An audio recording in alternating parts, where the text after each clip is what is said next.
Senator Kelly Hancock's kind enough to carve out a couple of minutes for us here. He is the chairman of the Business and Commerce Committee down in the Texas legislature. We thought we would get into this, Senator Hancock. Yesterday's State of the State address, I thought Governor Greg Abbott laid out some interesting goals, some good goals for the state to tackle here in this legislative session. As a senator, what were some of the things that stood out to you as priorities for this next session? Well, obviously, the priorities are the items that are on the emergency call, but he addressed several items other than that. So the emergency call items he listed for were sanctuary cities, ethics reform, convention of the states, and then an overhaul and additional funding for child protective services. Very few people realize that we've had over 100 children that lost their lives in CPS over the last year. And it was very clear, not only from the governor, but from Mrs. Abbott, that their hearts poured out for these kids, and they want to make sure that this doesn't occur again. Governor Abbott calling for this convention of states as an emergency item. Do legislators feel the same way?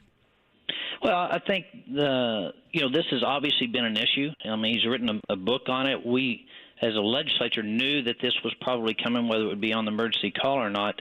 But we've seen an erosion of states' rights over the past few years, more and more federal government intrusion on the states. And I think what we recognize is there is a very, very small window that this is a possibility that we could bring states' rights back through an Article 5 Convention of the States. And so I think the timing's right. Well, how about this? Of all the things you talked about, no mention of the dreaded bathroom bill. Well, I think there's been plenty of mention of the bathroom bill from the Senate side. I think if you look at support among constituents back home, it's pretty overwhelming up in our area. So I think he recognized that that's received headlines, it's got its attention, and he wanted to focus on other areas. When you think about what he said about not only the Convention of the States, but sanctuary cities and the intrusion from the feds on that, I wonder how local municipalities, and let's talk, say, Travis County, how they feel about state intrusion on that, and how do you sort of balance the two, Senator?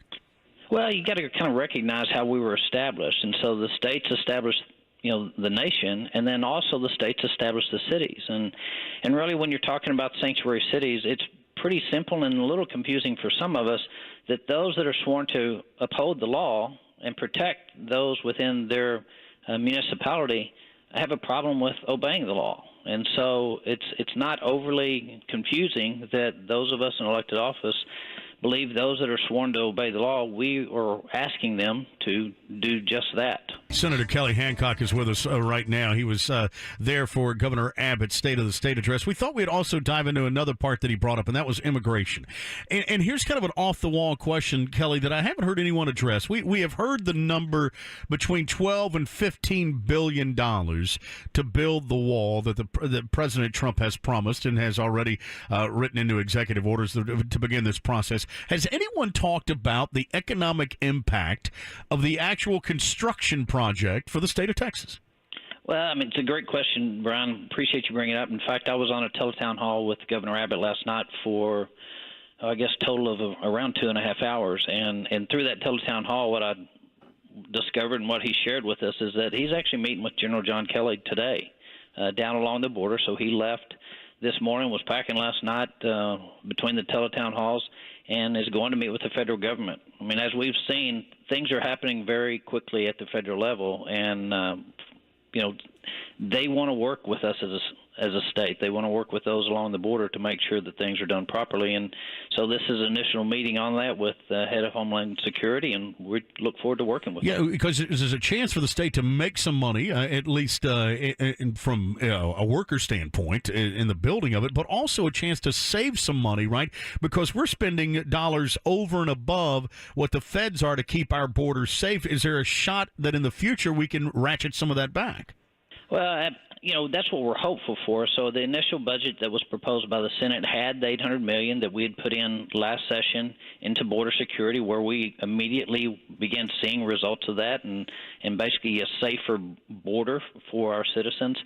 So what we're hopeful for is that some of the state's money that had to do the federal job, previous administration, that working together, that we're able to bring some of that and use that for things such as education and transportation and other needs around the state, and the federal government come in and pick up in that. But we want to make sure we have a smooth transition, that there are no cracks, and that we maintain the safety of citizens in that transition. No doubt about that. Senator Kelly Hancock, always appreciate the time. Thanks for the insight there. District 9, based out of North Richmond Hills.